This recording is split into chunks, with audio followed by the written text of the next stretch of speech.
Hello students, I am Ramji sir. वही हकदार है किनारों के, वही हकदार हैं किनारों के, जो बदल दे बहाव धारों के। स्टूडेंट्स, लेसन का पीडीएफ कुछ इस तरह से मैंने डिजाइन किया है। तो चलते हैं लेसन की ओर और ब्यूटीफुल नेचुरल फेनोमेना यानी सुंदर प्राकृतिक परिघटनाएं या ब्यूटीफुल नेचुरल फेनोमेना। इसमें सबसे पहले यहाँ पे बताता है, there are many naturally beautiful places that have become major tourist attraction. Some of them are very unique. बहुत से प्राकृतिक सुंदर स्थान हैं जो पर्यटकों को अट्रैक्ट करते हैं, आकर्षित करते हैं बड़ी मात्रा में। Some of them are very unique, कुछ उनमें से अनोखे हैं, अद्वितीय हैं। उनके बारे में बात करते हैं। फर्स्ट स्कैम, यहाँ पर आप देख सकते हैं, ये इमेज है और ये इमेज कुछ क्रैब्स को दिखाती है। इस तरीके से आप देख पाएंगे, ये इमेज जो है ये कुछ रेड क्रैब्स के रहने का प्लेसेस है, बताती है। चलिए थोड़ा सा बात करते हैं इस पे।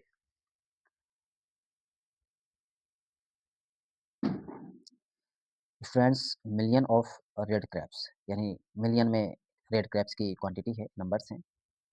रेड क्रैब्स यानी लाल केकड़े are living in this small area, इस छोटे से एरिया में ये रहते हैं। दीज रेड क्रैब्स, ये these red crabs are well known, इन्हें हम रेड क्रैब्स से जानते हैं for mass migration to lay eggs in the ocean. ये जो रेड क्रैब्स हैं, ये प्रवास के लिए, माइग्रेशन मतलब होता है प्रवास, ठीक है? तो प्रवास के लिए इनके लिए एक सुनिश्चित प्रॉपर प्लेस है और ये यहाँ पे अंडे रखते हैं अपने, ठीक है? ओशियन में। और ये ऐसा ओशियन है, इंडियन ओशियन और ऑस्ट्रेलियन टेरिटरी। तो जो इंडियन ओशियन और ऑस्ट्रेलियन टेरिटरी है, यानी कि हिंद महासागर और कुछ ऑस्ट्रेलिया का जो क्षेत्र पड़ जाता है, छोटा सा एरिया है और उसमें मिलियंस रेड क्रैब्स रहते हैं। और इसको हम किस नेम से जानते हैं? तो इसको जानते हैं Christmas island.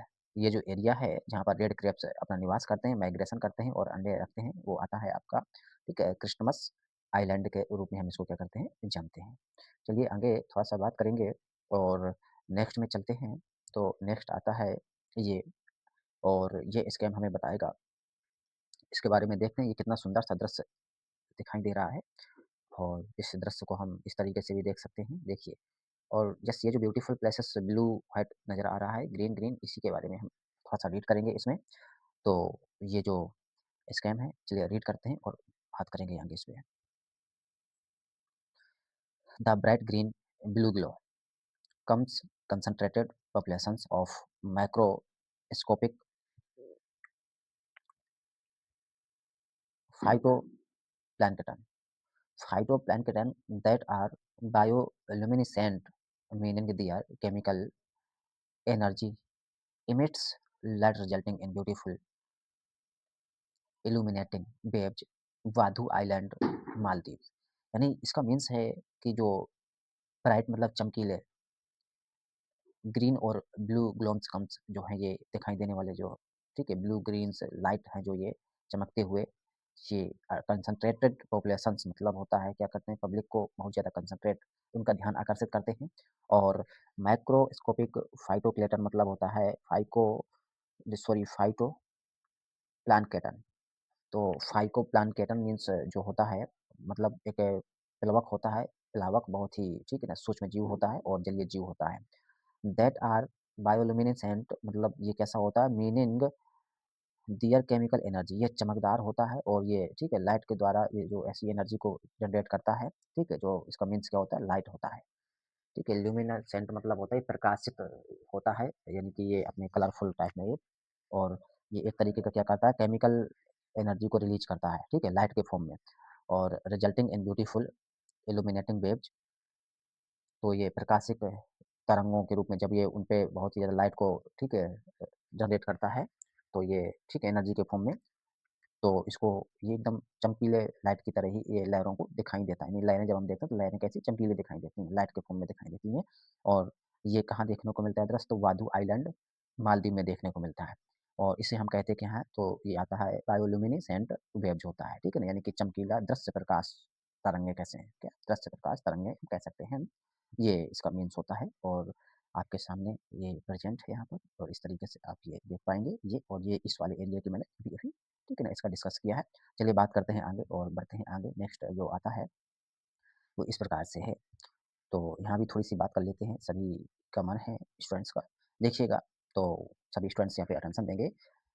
These mountains are known for their unusual pattern, colors and extraordinary sculpted shapes. These mountains, ये जो माउंटेन्स, ये छोटी-छोटी हिल्स आप देख रहे हैं, इसमें काफ़ी कुछ बड़ी-बड़ी सी भी हैं। तो these mountains are known, इनको हम जानते हैं for their unusually pattern colors, कुछ मतलब महत्वपूर्ण कलर्स के फॉर्म में इनको हम जान सकते हैं और जानते हैं। और स्केलेटन शेप्स मतलब होता है ये एक बहुत ही ज़्यादा विशेष प्रकार की शेप्स प्रदान करते हैं। कैसी? विशेष प्रकार की शेप्स प्रदान करते हैं और आप यहाँ पे थोड़ी-सी चर्चा में देख सकते हैं, जैसा कि मैंने यहाँ पे इसको ठीक है सम्मिलित करके रखा है। ये देखिएगा, ये ये पर्वत अपनी अनोखी आकृतियों, विशेष प्रकार की आकृतियों के लिए और रंगों और असाधारण रूप से तराशी गई आकृतियों के लिए जाने जाते हैं। इनकी ऊँचाई कई मीटर होती है। तो ये इसका मीन्स था, जैसा कि यहाँ पे मैं अभी बता रहा था आपको कि एक्स्ट्रा ऑर्डिनरी स्केलेटन शेप्स मतलब एक अनोखी शेप्स के लिए ये जाने जाते हैं और विशेष प्रकार की इनकी डिज़ाइन्स होती है, which are several 100 metres tall. ये कई सौ मीटर्स क्या होता है, लंबी ऊँची होती हैं, यानी कि छोटी कोई लो हिल नहीं होती है, काफ़ी ऊँची लंबी हिल्स होती हैं, पहाड़ियाँ होती हैं, बड़ी-बड़ी ऊँचे-ऊँचे पहाड़ होते हैं। The landform is result of deposit of sandstone and other minerals that occurred duration of 24 millions year. ये आपका पड़ता है जंगहाई नेशनल ज़ू पार्क, चाइना में पड़ता है और इसको बोलते हैं टेक्निकलर माउंटेन्स, यानी कि बहुरंगी कलर। क्या बोलते हैं? बहुरंगी कलर मतलब कई रंगों से सुसज्जित बोलते हैं इसको, ये होता है, ठीक है? और ये हिल्स जो है ना, ये झांगे राष्ट्रीय नेशनल सॉरी जियो पार्क चीन में है और ये ठीक है 24 मिलियन वर्षों से भी अधिक का परिणाम है ये इसके बनने में। और नेक्स्ट में हम चलते हैं, तो it is a salt lake, ये लवणीय झील होती है। In some area where very high evaporation takes place. ये जो एरिया होता है यहाँ पर बहुत ही हाई क्वांटिटी में वाटर का इवेपोरेशन होता है, वाष्पीकरण होता है, टेक प्लेसेस इस स्थान से। Water evaporates and salinity level increase. यहाँ पे क्या होता है कि वाटर का इवेपोरेशन जब बढ़ जाता है तो सैलिनिटी लेवल इंक्रीज होता है, यानी कि जो इसमें नमक की मात्रा जो होती है, लवणता इसकी क्या हो जाती है, इंक्रीज हो जाती है। इस प्रकार से, इस प्रकार हम यहाँ पे बात करेंगे, क्या होता है, साइनोबैक्टीरियाज़ भी इंक्रीज़ हो जाते हैं। जब नमक की मात्रा बढ़ जाती है तो साइनोबैक्टीरियाज़ भी क्या होता है, इंक्रीज़ हो जाता है। दीज़ रेड पिगमेंट, इसमें दीज़ रेड पिगमेंट यहाँ पर काम करता है क्या कि these red pigment photosynthesis organism, यानी यहाँ पे क्या होता है, ये रेड वर्णक, ठीक है? यानी कि लाल वर्णक और इसमें सिंथेटिक ऑर्गेनिज़्म यानी संश्लेषित जीव देते हैं क्या, रेड कलर। यानी यहाँ पे एक रेड कलर का पिगमेंट कौन देता है, तो संश्लेषित जीव जो होते हैं वो इसको किसको, इस लेक में, लेक को क्या करते हैं, रेड कलर, रेड वर्णक प्रदान करते हैं, जिससे इसका क्या हो जाता है, रेड कलर हो जाता है। लेक नाइट्रॉन क्या होता है, लेक नाइट्रॉन तंजानिया यानी ईस्ट अफ्रीका। ये जो लेक है वो नाइट्रॉन तंजानिया ईस्ट अफ्रीका में है और इसको हम क्या किस नाम से जानते हैं, तो रेड लेक के नाम से जानते हैं। इसका मीन्स ये हुआ कि इसमें एक रेड पिगमेंट के कारण इसका वाटर रेड होता है। इसके वाटर के रेड होने का जो रीजन है वो फोटोसिंथेटिक ऑर्गेनिज्म है, ठीक, संश्लेषित जीव हैं जो क्या करते हैं, लेक को रेड कलर देते हैं और ये रेड लेक के नाम से जानी जाती है। ये जो रेड लेक है वो लेक नाइट्रॉन तंजानिया ईस्ट अफ्रीका में है। चलिए साथियों, स्टूडेंट्स बढ़ते हैं अगले क्वेश्चन की ओर और अगला जो आपका टॉपिक है वो यहाँ पे इस प्रकार से हम देख पाएँगे इसको। तो ये आपने देखा कि ये ऐसा लग रहा है जैसे कि ठीक है फायर बर्न हो रहा हो। रीड करके देखते हैं क्या था क्या है।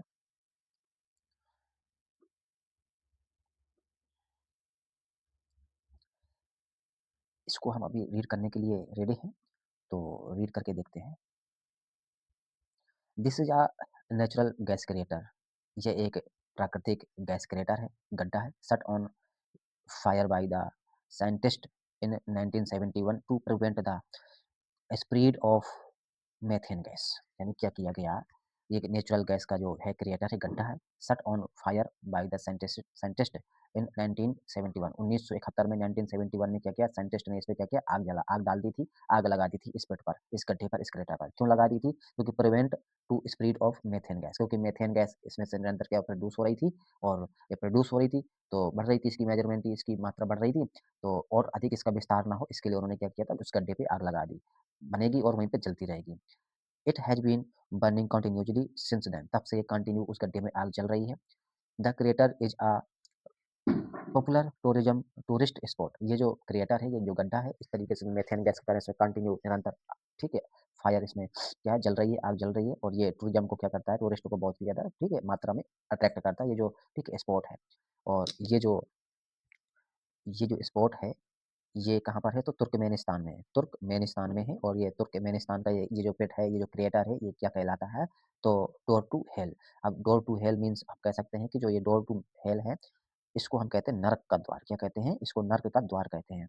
अच्छा, लिखने में बहुत ज़्यादा टाइम इन्वेस्ट होता है, और मैं ज़्यादा इसमें, ठीक है, इस डिस्प्ले छोटी होने के कारण क्लियर नहीं लिख सकता, तो आपको ऐसे ही समझना होगा।